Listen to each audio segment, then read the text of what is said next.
बिस्मिल्लाहिर्रहमानिर्रहीम। अस्सलाम वालेकुम व्यूअर्स, आज की इस वीडियो में हम section number 324 of Pakistan penal code 1860 को समझेंगे, जो कि अटैम्प्ट टू कमिट कत्ल अम्द से मुतल्लिक है, यानी कि कत्ल अम्द की अटैम्प्ट करने से मुतल्लिक है।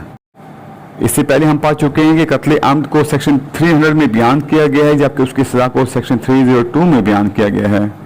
इस सेक्शन में जो बात बताई गई है वो ये बताया गया है कि अगर कोई शख्स किसी शख्स को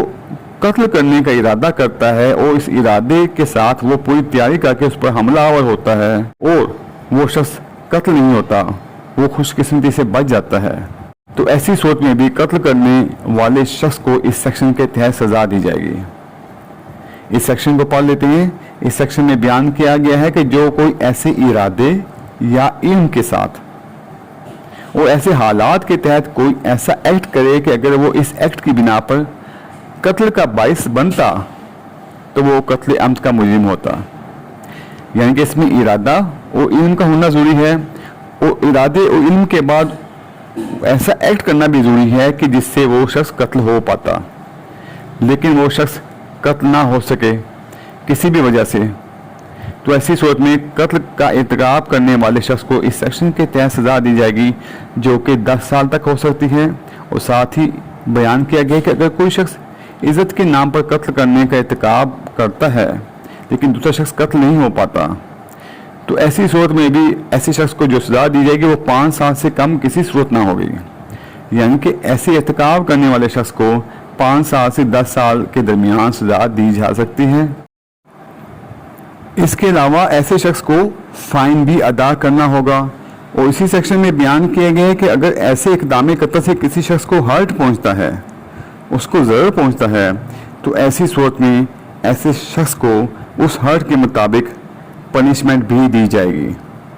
आगे बयान किया गया है कि provided that way the punishment for the hurt is qisas, यानी कि जब हर्ट की जो पनिशमेंट हो वो अगर किसास हो, विच इज़ नॉट एग्जीक्यूटिबल, जिस पे अमल दरामद ना हो सकता हो, the offender shall be liable to arsh and may also be punished with imprisonment of either description for term which may extend to 7 years। तो ऐसे जो ऑफेंडर होगा उसको अर्श की सजा दी जाएगी और साथ ही उसको इम्प्रिजनमेंट की सजा भी दी जाएगी, जो कि 7 साल तक हो सकती है। इस सेक्शन का मकसद ये है कि अगर कोई शख्स किसी शख्स को कत्ल करने का इर्तिकाब करता है लेकिन दूसरा शख्स कत्ल नहीं हो पाता, तो फिर भी ऐसे शख्स को इस सेक्शन के तहत सजा दी जाए। और साथ ही अगर वो कत्ल नहीं होता लेकिन उसको कोई जख्म आ जाता है, उसको कोई ज़रर आ जाता है, तो ऐसी सूरत में भी उसको उस ज़रर के मुताबिक भी सजा दी जाए। हम बात कर लेते हैं कि इस सेक्शन के तहत जुर्म साबित करने के लिए किन किन चीज़ों को साबित करना ज़रूरी होगा। इसको हम इस सेक्शन के एसेंशियल्स भी कह सकते हैं। पहले नंबर पे ये साबित करना ज़रूरी होगा कि जो एक्ट है वो इस नीयत और इल्म से किया गया जिससे कि दूसरे शख्स की हलाकत करना मकसद था। दूसरे नंबर पे ये साबित करना ज़रूरी है कि एक्ट इस तरह से अंजाम दिया गया जिससे कि आम फहम वाला आदमी ये सोच सकता है कि दूसरे शख्स की हलाकत हो जाएगी। तीसरे नंबर पे ऐसा हथियार या ऐसी शय इस्तेमाल की गई हो जिससे हलाकत मुमकिन हो। किसी ने पिस्टल इस्तेमाल किया हो, किसी ने कुल्हाड़ा इस्तेमाल किया हो, इससे तो हलाकत मुमकिन होती है। लेकिन अगर किसी शख्स ने कोई ऐसी चीज़ इस्तेमाल की हो जैसे कि एक आम किसी छड़ी इस्तेमाल की गई हो जिससे हलाकत मुमकिन ना हो, तो ऐसी सूरत में ये नहीं कहा जाएगा कि ऐसे शख्स ने कत्ल का इक़दाम किया। चौथे नंबर पे ये साबित करना ज़रूरी है कि ऐसा हथियार या शय मारने के लिए इस्तेमाल की गई हो और जिसकी जो आम ज़रब है उससे हलाकत ना हो सकती है, मगर इसे इतनी शिद्दत और